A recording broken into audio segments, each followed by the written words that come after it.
안녕하세요. 이번 시간에는 제약회사들의 평균 영업이익률을 알아보고 왜 신약 개발에 목을 매는지도 살펴보도록 하겠습니다. 이건 2019년 주요 30곳 상장 제약회사 매출액 대비 비목 비율 현황인데요. 비목이라는 것은 무엇이냐? 비목은 어떤 살림이나 살림을 하면서 들어가는 돈의 용도, 돈의 용도를 목적에 따라 나눈 항목입니다. 돈의 용도. 그래서 비목을 보면은 인건비, 돈의 용도가 사람한테 쓰는 거냐, 그 다음에 돈의 용도가 광고 선전비를 쓰느냐, 돈의 용도가 R&D 개발, 경상 개발 비율에 들어가느냐, 뭐 수수료냐, 그런 식으로 나눈 게 바로 비목입니다. 그러니까 비가 여기 한자로 보면은 비가 쓸다, 소비하다, 소모하다라는 비거든요. 그래서 이렇게 비목을 이렇게 나눠보는 이유는 뭐냐? 전체를 이해하고 싶을 때 이렇게 브레이크 다운 해가지고 하나씩 이해를 해보는 게 뭐가 이 영업이익률에 영향을 줬는지를 알 수 있기 때문입니다. 그래서 그걸 이제 볼 건데요. 자, 먼저 여기 영업이익률이 있고요. 여기서 1위가 셀트리온입니다. 2019년 1위 셀트리온 영업이익률이 어마무시하게 36%가 되는 것을 알 수 있습니다. 다른 제약회사들이랑도 상당히 차이가 나죠. 대부분 10%대에 있는 것을 확인할 수 있는데 셀트리온 혼자만 36%, 거의 3배 차이 혼자 독보적으로 올라가고 있고요. 그 다음에 이제 브레이크다운을 해볼 때 제품 원가율이 있고 상품 원가율이 있습니다. 두 개는 좀 비슷해 보이죠? 제품, 상품. 자, 그래서 한마디로 제품 원가는 제조 원가고요. 상품 원가는 사온 겁니다. 그러니까 내가 만들었느냐, 내가 사왔느냐 차인데요. 제품 원가는 내가 뭐 자가 생산이든 뭐 아웃소싱해서 위탁 생산이든 내가 만들었다, 내가 제조한 게 제품 원가가 되겠고요. 상품 원가는 내가 만든 게 아니에요. 타사가 만든 것을 사와가지고 판매를 하는 겁니다.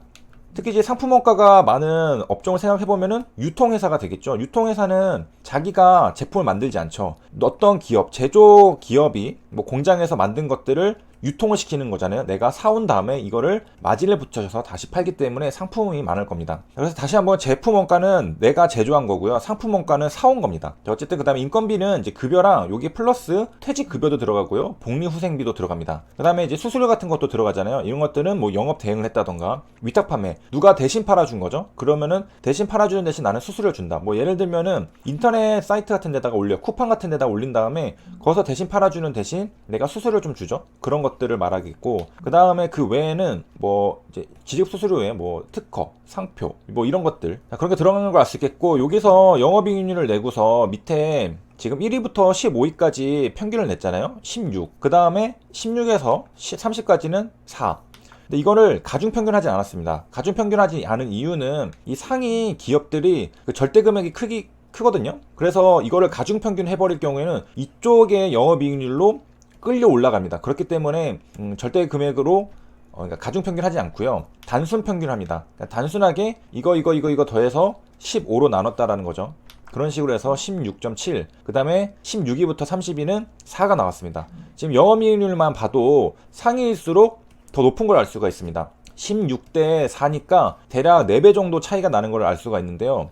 다시 말하면은 상위 그룹일수록 영업이익률이 더 높다라는 겁니다. 그러니까 더 큰 기업일수록 이익률이 더 높다라는 것이고, 그 이유는 갈수록 이제 떨어지는 보험 약가 때문에 이 밑에 있는 기업들은 영업이익률이 계속 훼손이 되고 있다라는 겁니다. 그럼 이제 저 구체적으로 도대체 요 비목을 우리가 브레이크다운 해봤잖아요. 이 중에서 어떤 게 이 영업이익률에 좀 영향을 주는 것일까, 뭐가 갉아먹는 것일까를 궁금할 수가 있겠습니다. 자, 그래서 이제 비목을 보니까 일단은 차이가 나는 것들을 보면요, 요거랑 요거를 봤을 때 뭐 2배 차이 나긴 하지만 이거랑 거의 비슷하죠. 한 2배 정도 차이 수준에서 놀고 있는데 이렇게 있죠.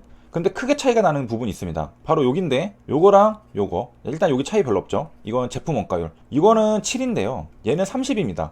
그럼 거의 7,48, 4배 정도 차이가 나거든요. 지금 상품 원가율이거든요. 이 빨간색이 상품 원가율인데 여기서 4배가 차이가 나고, 영업이익률도 지금 4배가 차이 나잖아요. 차이 나는 수준이 거의 비슷합니다. 그러니까 굉장히 지금 차이가 나는 것들은, 다른 것들은 크면 이제 2배 정도 차이가 나는데 요거는 4배가 혼자 나거든요. 다시 이제 정리를 하면 제품은 이제 제조한 거, 이거는 사온 거라고 했습니다. 자, 이를 통해서 봤을 때 이제 토종 제어업계의 영업이익률에 발목을 잡고 있는 것은 절대적으로 상품 원가율이라고 판단이 된다고 합니다. 결국에는 상품 원가율을 낮추려면은 상품 원가율 비중을 줄여야 되겠죠? 그리고 상품 매출 비중을 줄여야 된다. 뒤에 한 번 더 정리를 하면서 이제 재료, 이제 원가의 3요소는 재료비랑 인건비랑 경비가 있습니다. 이것이 3요소인데요. 여기서 이제 취득 원가라는 게 있습니다. 제조 원가, 취득 원가가 있는데 제조업체나 도배상에게 사올 때 지불한 가격을 취득 원가라고 합니다. 반대로 내가 이제 직접 만들 때 든 돈이 제조 원가. 그래서 취득 원가가 있고 제조 원가가 있는데 이거는 사온 거, 이거는 내가 만들 때. 그래서 이제 영업 비용을 이제 업종에 따라서 두 개로 할 수 있는데요. 아까 유통업은 내가 만들지 않는다 했잖아요. 사온다고 했습니다. 그래서 상품 원가가 주로 있을 텐데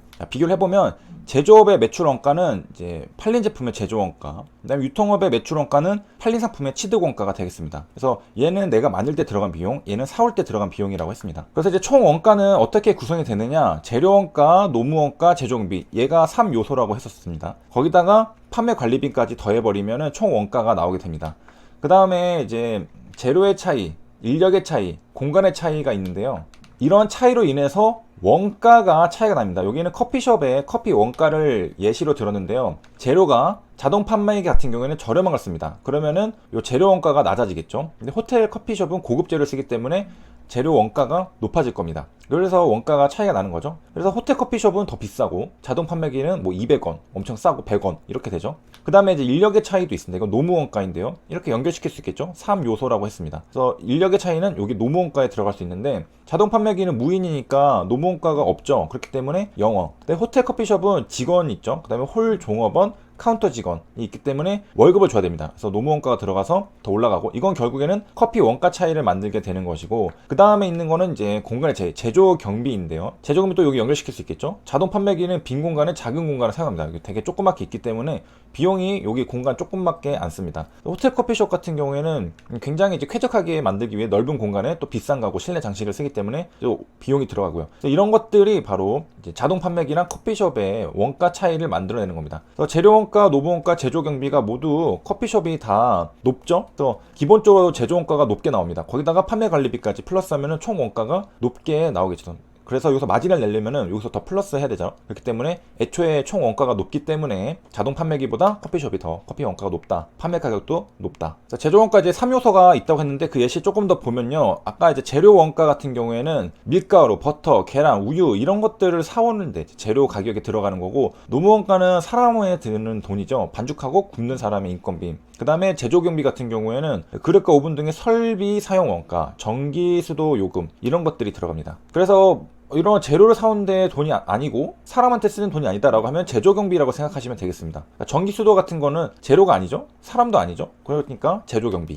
사실 이렇게 세 개는 헷갈리지 않는데 조금 헷갈릴 수 있는 거는 이 제조 경비랑 판매 관리비가 좀 헷갈릴 수 있습니다. 이거는 제조할 때 들어가지 않은, 크게 분류를 하면 또 헷갈리지 않는데, 제조 원가는 제조할 때 들어간 경비고요. 판매 관리비는 제조를 하지 않을 때 들어간 겁니다. 그래서 사람을 둘 다 쓰더라도 이 사람은 요 빵을 만드는 데 들어간 거잖아요. 반죽하고 굽는 것은 제조를 하는 겁니다. 빵을 만드는 거에 들어간 인건비라서 여기 제조 원가에 들어가지만, 판매 관리비에서는 매장에서 일하는 점원 같은 경우에는 빵을 만드는 사람이 아니죠. 제조를 하지 않습니다. 이 사람은 판매를 하는 사람입니다. 그래서 판매 관리비로 할당이 되겠죠.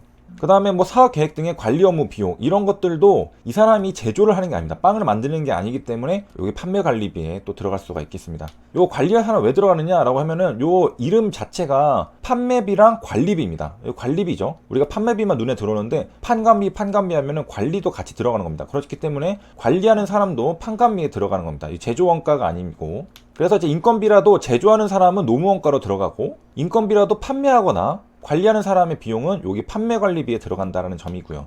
다시 이 자료로 돌아오면요, 이제 상위 그룹들을 보면은 상품 원가율이 센트리온 0, 대한약품 0, 삼진제약 0, 삼성 바이오로직스 0 이렇게 0인 데가 많고요. 밑으로 내려올수록 상품 원가율이 25, 36, 39 굉장히 높은 것을 알 수가 있습니다. 유한양이 같은 60 이렇게 돼 있는데, 유한양이 같은 경우에는 큰 회사지만은 내려와 있는 이유는 영업이익률이 낮기 때문입니다. 2.8%라는 것이고, 결국에 이제 이 자료를 통해서 알 수 있는 거는 영업이익이 아니라 이익률을 높이기 위해서는 이 상품 원가율을 좀 잘 통제를 해야 된다. 그러기 위해서는 사실상 상품 매출이 이게 없다면은 상품 원가율도 없겠죠. 그래서 결국엔 사오지 않고 내가 직접 만드는 게 좀 중요하지 않는가, 그렇게 생각할 수 있겠습니다. 이제 앞선 자료 같은 경우에는 2019년 30개 상장 회사를 본 건데요. 요거 자료는 2016년입니다. 여기는 상장, 비상장, 외자 제약사 등 166개 업체를 이제 분석한 건데 이때 영업이익률이 6.3%가 나왔습니다. 그래가지고 3년 전보다